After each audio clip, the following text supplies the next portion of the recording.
ಏನೋ ಮಾಡ್ತಿದ್ಯಾ? ನಿನ್ನೆ ಕೇಳ್ತಾ ಇರೋದು ಏನೋ ಮಾಡ್ತಿದ್ಯಾ ಅಲ್ಲಿ? ಅದು ಏನೋ ಅದು ಇದು ಅಂತೇಳಿ ರಾಗ ತೆಗಿತಿದ್ಯಲ್ಲ, ಹೇಳಲಿಲ್ಲ ಅಂತಂದ್ರೆ ಚರ್ಮ ಸುಳ್ದು ಬಿಡ್ತೀನಿ ನಿನ್. ವಿಷ್ಣು, ಅವನು ಯಾರೋ ಅನ್ನೋ ರೀತಿಲಿ ಮಾತಾಡ್ತಿದ್ಯಲ್ಲ, ಅವ್ನು ನಿನ್ ತಮ್ಮ ಕಣೋ. ತಮ್ಮ ಆದ ಮಾತ್ರಕ್ಕೆ ಮಾಡಿದ್ನೆಲ್ಲ ನೋಡ್ಕೊಂಡು ಸುಮ್ಮನೆ ಇರಕ್ಕಾಗೋದಿಲ್ಲ. ಅವನೇನ್ ಮಾಡಬಾರ್ದು ಮಾಡಿದಾನೆ? ಮಾತಾಡ್ ವಿಷ್ಣು. ಒಂದು ಡೋರ್ ಓಪನ್ ಮಾಡ್ತಿದ್ದಾನೆ. ಕಾರ್ ಡೋರ್ ತೆಗೆದ್ರೆ ನಿನ್ ಕಾರ್ ಸೌದೋಗುತ್ತಾ? ಕಾರ್ ಸೌದಾಯ್ತಾ ಅಥವಾ ಏನಾರ ಆಯ್ತಾ? ಏನು ಆಗ್ಬಾರ್ದು ಅಂದ್ರೆ ನಾನು ಹೇಳ್ತಾ ಇರೋದು. ನೀನ್ ಹೇಳೋ ಮಾತು ನನ್ಗೆ ಅರ್ಥ ಆಗ್ತಿಲ್ಲ. ಅದೇನು ಅಂತ ಬಿಡಿಸಿ ಹೇಳು. ಬೆಳಿಗ್ಗೆ ನಾಗಜೋಳಿಗೆಯನ್ನು ತಗೊಂಡು ನಾಗಿಣಿಯನ್ನು ಬಿಡಿಸಿದ ಹಾಗೆ ಈಗ ಕಾರ್ ತಗೊಂಡು ಹೋಗಿ ಏನಾದ್ರೂ ಅಪಾಯ ಮಾಡ್ಕೊಂಡ್ರೆ, ಯಾರ ಪ್ರಾಣಕ್ಕಾದ್ರೂ ಅಪಾಯ ಆದ್ರೆ ಯಾರು ಜವಾಬ್ದಾರ ಆಗ್ತಾರೆ? ಇವಳಿಗೇನಾದ್ರೂ ಹೆಚ್ಚು ಕಡಿಮೆ ಆದ್ರೆ ನೀನು ತಡ್ಕೊಳ್ತೀಯಮ್ಮ. ಮಾತಾಡು. ರುದ್ರ, ಯಾಕೋ ಹೀಗ್ ಮಾಡ್ತೀಯಾ? ಏನಾಗಿದೆ ನಿನ್ಗೆ? ನೀನ್ ಯಾಕೋ ಕಾರ್ ಡೋರ್ ತೆಗೆದೆ? ಅದು ಇದ್ರಲ್ಲಿದೆ, ತುಂಬಾ ಚೆನ್ನಾಗಿದೆ, ಅದ್ ನನಗ್ ಬೇಕು, ನಂಗಿಷ್ಟ.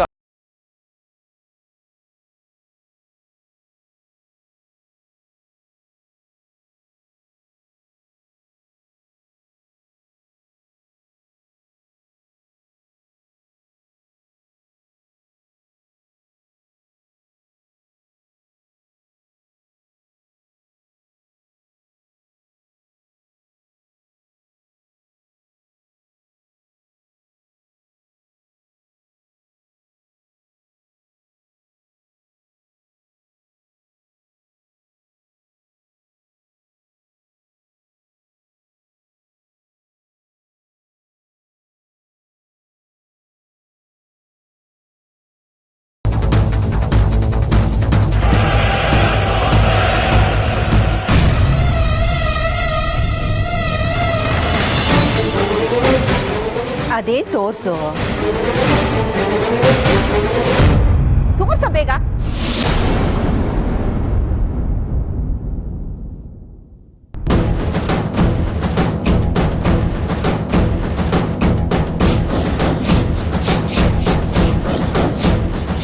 ಅವನ ಸ್ಥಿತಿ ಏನು ಅಂತ ನಿನಗೆ ಚೆನ್ನಾಗಿ ಗೊತ್ತಿದೆ.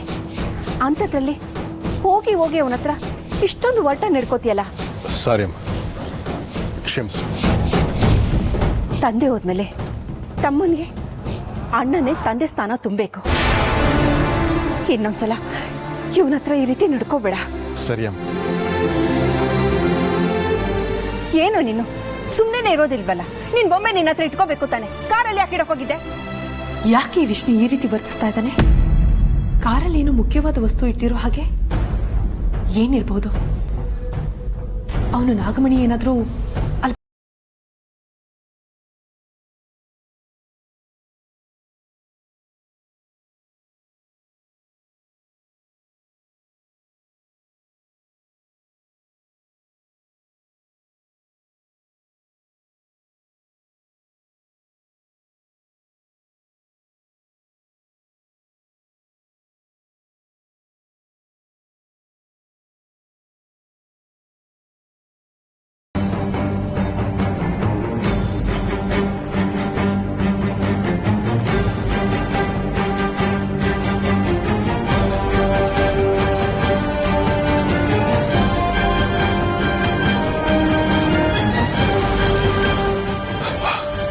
ಸತ್ಯ.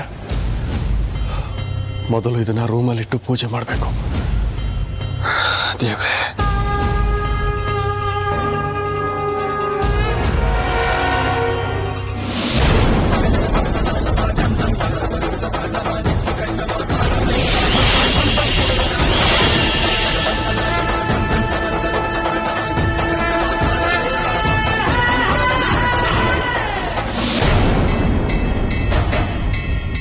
ನಿನ್ನ ಆಹುತಿ ಕೊಡೋದಕ್ಕೆ ಆಶ್ಲೇಷ ನಕ್ಷತ್ರನೇ ಯಾಕೆ ಆಯ್ಕೆ ಮಾಡ್ಕೊಂಡಿದ್ದೀನಿ ಗೊತ್ತಾ? ಅದು ನಾಗಗಳ ನಕ್ಷತ್ರ. ಆ ನಕ್ಷತ್ರದಲ್ಲಿ ನಾಗಗಳನ್ನ ಆಹುತಿ ಕೊಟ್ರೆ ನಮ್ಮ ಶಕ್ತಿ ದ್ವಿಗುಣ ಆಗುತ್ತೆ. ಅದಕ್ಕೆ ಆವತ್ತು ನಿನ್ನ ಬಲಿ ಕೊಡೋದಕ್ಕೆ ನಾನು ನಿರ್ಧಾರ ಮಾಡಿರೋದು.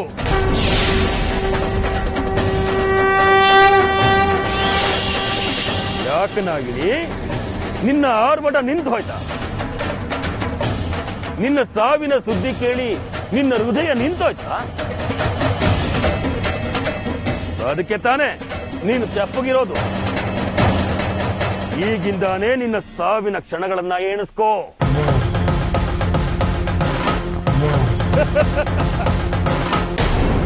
ತುಂಬಾ ದೊಡ್ಡ ತಪ್ಪು ಮಾಡ್ತಾ ಇದ್ಯಾ.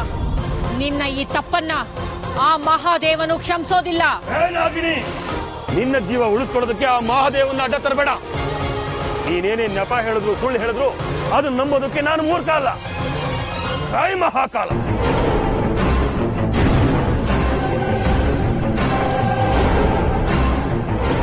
ಯಾರನ್ನ ನಂಬಿದ್ರು ಈ ನಾಗಿಣಿಯನ್ನ ನಂಬೋದಕ್ಕಾಗೋದು. ಅವತ್ತು ನಾನು ಇದ್ದಾಗಲೇ ತಪ್ಪಿಸ್ಕೊಂಡು ಹೋದೋಳು, ಇವತ್ತು ನಾನು ಇಲ್ಲದೆ ಇರುವಾಗ ಬೇರೆ ನಾಗಗಳನ್ನ ಕರೆದು ತಪ್ಪಿಸ್ಕೊಂಡು ಹೋಗೋದಿಲ್ಲ ಅಂತ ಹೇಗೆ ನಂಬೋದು?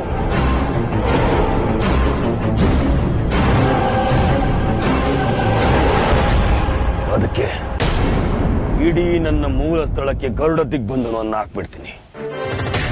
ನಾಗಲೋಕದ ನಾಗಗಳಾಗ್ಲಿ, ಭೂಲೋಕದ ನಾಗಗಳಾಗ್ಲಿ, ಕಾಳಿಂಗ ಲೋಕದ ನಾಗಗಳಾಗ್ಲಿ ಈ ದಿಗ್ಬಂಧನವನ್ನು ದಾಟೋದಕ್ಕೆ ಸಾಧ್ಯನೇ ಇಲ್ಲ.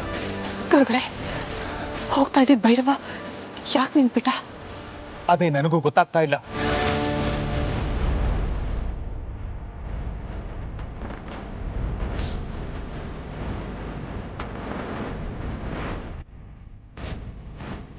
ಜೈ ಮಹಾಕಾಲ.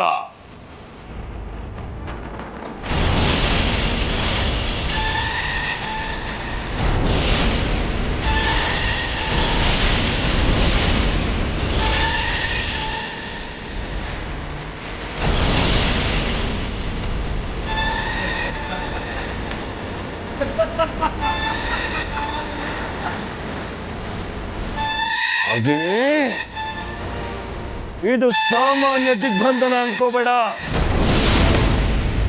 7 ಸುತ್ತಿನ ವಜ್ರದ ಕೋಟೆ ಇದು. ಇದನ್ನ ಬೇಸೋದಕ್ಕೆ ಯಾರಿಂದನೂ ಸಾಧ್ಯವಿಲ್ಲ.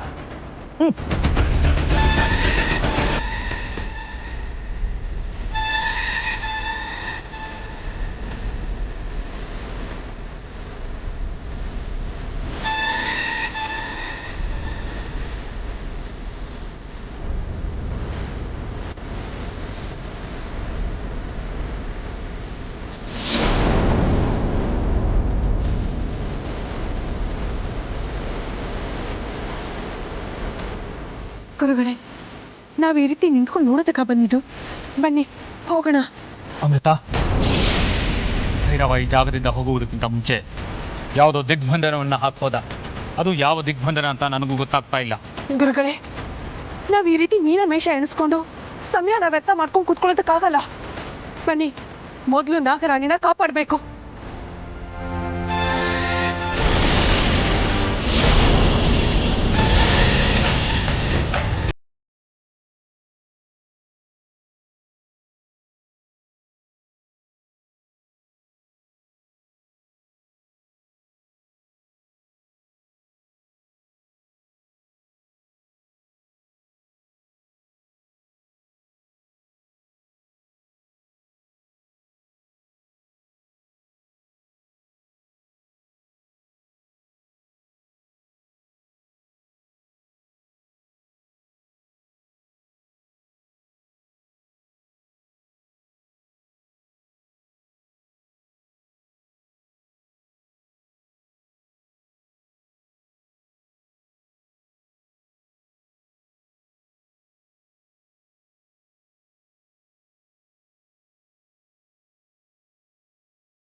ಲೋಕದ ನಾಗಗಳಿಗಾಗ್ಲಿ, ಭೂಲೋಕದ ನಾಗಗಳಿಗಾಗ್ಲಿ, ಕಾಳಿಂಗ ಲೋಕದ ನಾಗಗಳಿಗಾಗ್ಲಿ ಸಾಧ್ಯವೇ ಇಲ್ಲ.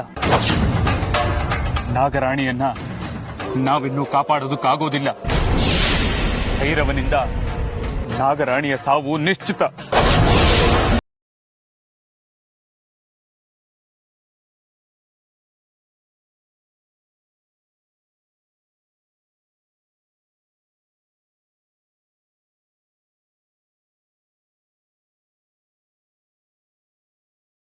ಏನೋ ಜೋರಾಗೆ ಸಿದ್ಧತೆಗಳು ಮಾಡ್ಕೋತಾ ಇದೆಯಾ? ಸಿದ್ಧತೆಗಳಿಲ್ಲದೆ ಯಾವುದೂ ನಡೆಯೋದಿಲ್ವಲ್ಲಪ್ಪ.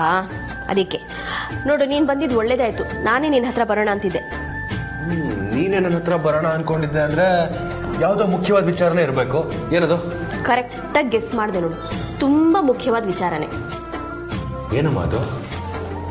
ಅಮೃತ ಎಲ್ಲ ರೂಮಲ್ಲಿ ಇರಬೇಕು. ಅವಳು ಕರ್ಕೊಂಡ್ ಬಾ, ಒಟ್ಟಿಗೆ ಹೇಳ್ತೀನಿ. ನೀನು ಹೇಳ್ತಾ ಇರೋದು ನೋಡಿದ್ರೆ ನನಗೆ ಕುತೂಹಲ ಹೆಚ್ಚಾಗ್ತಿದೆ. ಅದೇನು ಅಂತ ನನ್ನ ಹತ್ರನೇ ಹೇಳು. ಹೇಳಕ್ಕಾಗೋದಿಲ್ವೋ? ಹೋಗಿ ಅಮೃತನ್ ಕರ್ಕೊಂಡ್ ಬಾ, ಇಬ್ರಿಗೂ ಒಟ್ಟಿಗೆನೆ ಹೇಳ್ತೀನಿ. ಸರಿ, ಕರ್ಕೊಂಡ್ಬರ್ತೀನಿ.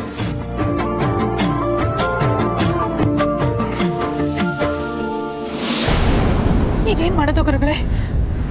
ನನಗೂ ದಾರಿ ತೋಚ್ತಾ ಇಲ್ಲ ಅಮೃತ. ಗುರುಗಳೇ, ನೀವು ಮಾರ್ಗದರ್ಶಕರು, ಹಿರಿಯರು. ನನಗೆ ದಾರಿ ತೋರಿಸ್ಬೇಕಾಗಿರೋ ನೀವೇ ಹೇಗೆ ಹೇಳಿದ್ರೆ ಏನ್ ಮಾಡ್ಲಿ? ಪರಿಸ್ಥಿತಿನೇ ಆಗಿದೆ ಅಮೃತ. ಆ ದುಷ್ಟ ಭೈರವ ಹಾಕಿರೋದು ಅಂತಿಂತ ದಿಗ್ಬಂಧನ ಅಲ್ಲ, ಗರುಡ ದಿಗ್ಬಂಧನ. ಹೇಳಿ ಕೇಳಿ, ನಾಗಲೋಕದ ವೈರಿ ಅಂದ್ರೆ ಗರುಡ. ಗರುಡನ ಮುಂದೆ ಯಾವುದೇ ಲೋಕದ ನಾಗಾನು ಹೋರಾಡಿ ಗೆಲ್ಲೋದಕ್ಕಾಗೋದಿಲ್ಲ. ಅದು ನಿನಗೂ ಗೊತ್ತಲ್ವಾ? ಗೊತ್ತು ಗುರುಗಳೇ, ಆದ್ರೆ ಪ್ರತಿಯೊಂದು ಸಮಸ್ಯೆಗೂ ಪರಿಹಾರ ಅನ್ನೋದು ಇದ್ದೇ ಇರುತ್ತಲ್ವಾ? ಇದಕ್ಕಿರೋದು ಎರಡೇ ದಾರಿ. ಏನದು ಗುರುಗಳೇ? ನರಸಿಂಹನ ನಕ್ಷತ್ರವಾದ ಸ್ವಾತಿ ಮಹಾನಕ್ಷತ್ರದಲ್ಲಿ ಹುಟ್ಟಿರೋ ಮನುಷ್ಯ ಈ ದಿಗ್ಬಂಧನವನ್ನ ದಾಟೋದಕ್ಕೆ ಸಾಧ್ಯ ಇಲ್ಲ. ಗರುಡ ರೇಖೆ, ಗರುಡ ಮಚ್ಚೆ ಇರುವ ಮನುಷ್ಯ ಈ ದಿಗ್ಬಂಧನವನ್ನ ದಾಟಿ ಭೈರವ ಹಾಕಿರುವ ದಿಗ್ಬಂಧನದಿಂದ ನಾಗರಾಣಿಯನ್ನ ಬಿಡಿಸೋದಕ್ಕೆ ಸಾಧ್ಯ. ಇದನ್ನ ಬಿಟ್ರೆ ಬೇರೆ ಪರಿಹಾರನೇ ಇಲ್ಲ.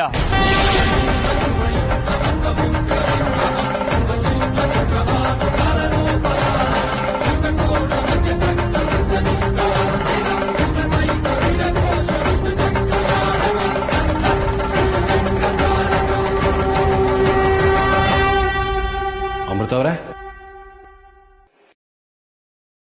ಎಲ್ಲಿ ಹೋದ್ರು ಇವರು? ಒಳ್ಳೆ ದೇವತೆಗಳ ಥರ ಪ್ರತ್ಯಕ್ಷ ಆಗ್ತಾರೆ, ದೇವತೆಗಳ ಥರ ಮಾಯ ಆಗ್ತಾರೆ. ಒಂಥರ ನನ್ನ ಪಾಲಿಗೆ ದೇವತೆನೇ ಅಲ್ವಾ? ಅಮೃತ ಅವರೇ,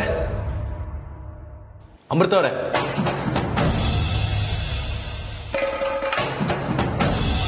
ಎಲ್ಲೋದ್ರು? ಕೆಳಗೂ ಇಲ್ಲ, ಇಲ್ಲೂ ಇಲ್ಲ.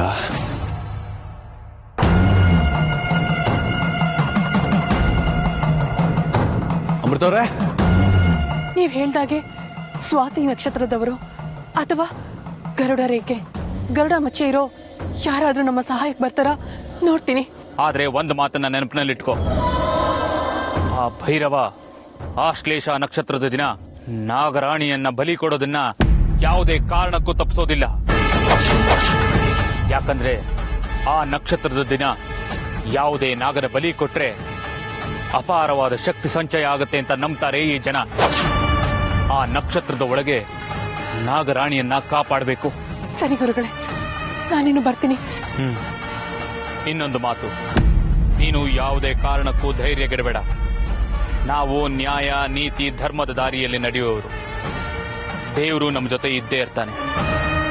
ನಮಗೆ ಜಯ ಸಿಕ್ಕೇ ಸಿಗತ್ತೆ. ಒಳ್ಳೇದಾಗ್ಲಿ, ಹೋಗ್ಬಾ.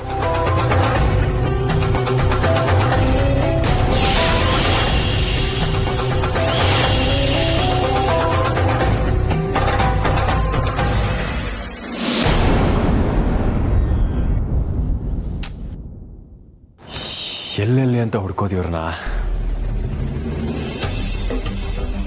ಟೆರೆಸ್ ಮೇಲೆ ನಾವು ಇರ್ಬೋದಾ? ಎಲ್ಲ ಕಡೆ ಹುಡ್ಕಾಯ್ತು.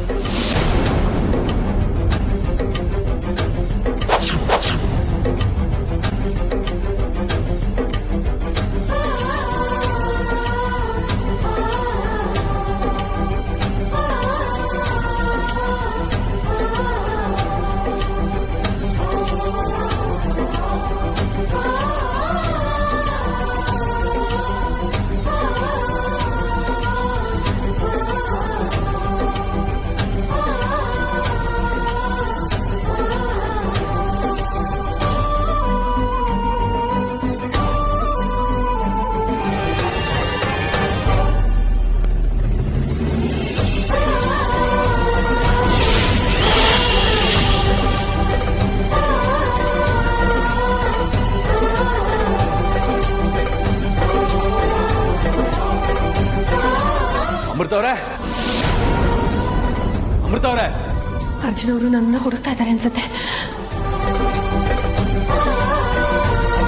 ಈ ಮನೆಯೆಲ್ಲ ಹುಡುಕಿದ್ರು ಎಲ್ಲೂ ಸಿಗೋದಿಲ್ಲ ಇವ್ರು. ಎಲ್ರಿ ಹೋಗಿದ್ರಿ? ನಾನೆಲ್ಲಿ ಹೋಗ್ಲಿ, ಇಲ್ಲೇ ಇದ್ನಲ್ಲ. ಇಲ್ಲೇ ಇದ್ರೆ ನಿಮ್ಮನ್ನ ಎಲ್ಲೆಲ್ಲ ಹುಡುಕ್ತೆ ಗೊತ್ತಾ ನಾನು? ನಾನು ಇರೋ ಜಾಗದಲ್ಲಿ ಹುಡ್ಕೋದ್ ಬಿಟ್ಟು ನಾನು ಇಲ್ಲೇ ಇರೋ ಜಾಗದಲ್ಲಿ ಹುಡ್ಕೋದ್ರೆ ನಾನು ಸಿಗ್ತೀನಾ? ಅಷ್ಟಕ್ಕೂ ನನ್ನನ್ನು ಯಾಕೆ ಹುಡುಕ್ತಾ ಇದ್ರಿ ನೀವು? ಹೇಳ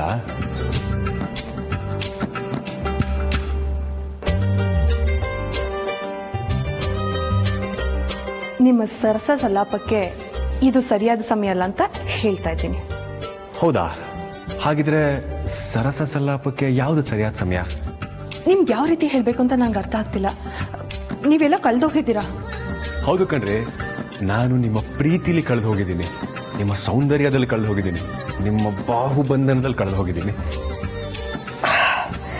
ನೀನ್ ಈ ಮಾತನ್ನ ಕೇಳಿ ಕೇಳಿ ಕೇಳಿ ಇಲ್ಲ, ಕೇಳ್ತಾನೇ ಇರ್ಬೇಕು ಅನ್ಸುತ್ತೆ.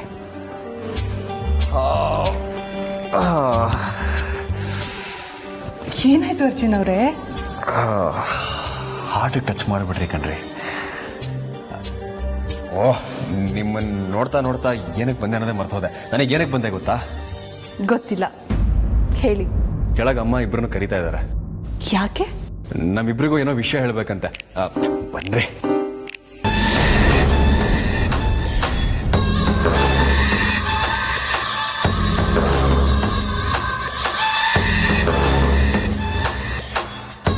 ಅಮೃತಗಾಗ್ಲಿ ಸಹಸ್ರ ಕಾಳರಿಗಾಗ್ಲಿ ಭೈರವ ಹಾಕಿರುವ ಈ ಅಗ್ನಿಗರುಡ ದಿಗ್ಬಂಧನದಿಂದ ನನ್ನನ್ನು ಮುಕ್ತಿಗೊಳಿಸಲು ಸಾಧ್ಯವಿಲ್ಲ. ಈಗ ಈ ದಿಗ್ಬಂಧನದಿಂದ ನನ್ನನ್ನು ನಾನೇ ಕಾಪಾಡ್ಕೊಳ್ಬೇಕು. ನನ್ನ ಸಹಾಯಕ್ಕೆ ತಕ್ಷೆಯನ್ನು ಕರೀಲ. ತಕ್ಷೆ ತಕ್ಷೆ ತಕ್ಷೆ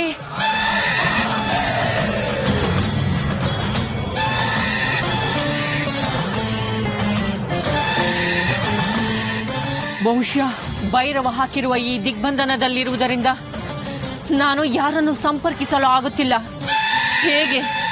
ಹೇಗೆ ನಾನು ಈ ದಿಗ್ಬಂಧನದಿಂದ ತಪ್ಪಿಸಿಕೊಳ್ಳೋದು? ಪರಮೇಶ್ವರ, ನೀನೇ ನನ್ನನ್ನು ಕಾಪಾಡಬೇಕು.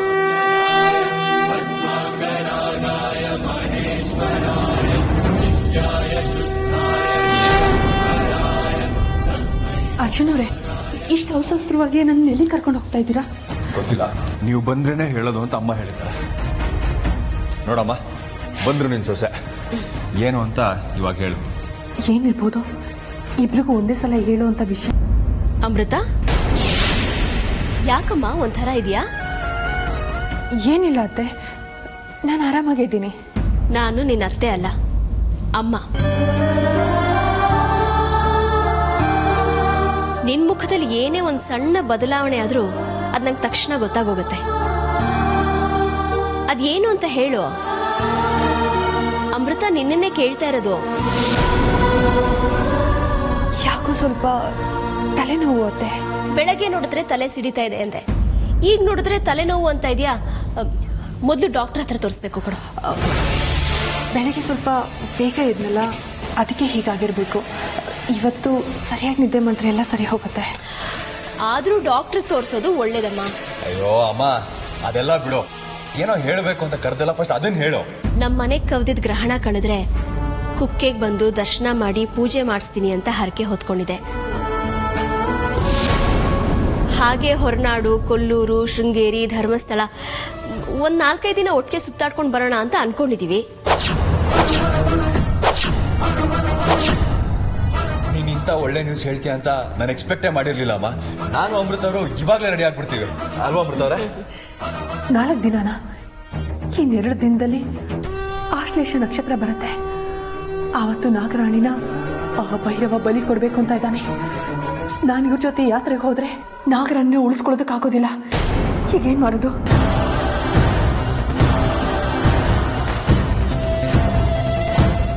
ಏನಾದ್ರೂ ಮಾಡಿ ಈ ಪ್ರಯಾಣಕ್ಕೆ ಹೋಗದೇ ಇರೋ ಹಾಗೆ ಮಾಡಬೇಕು.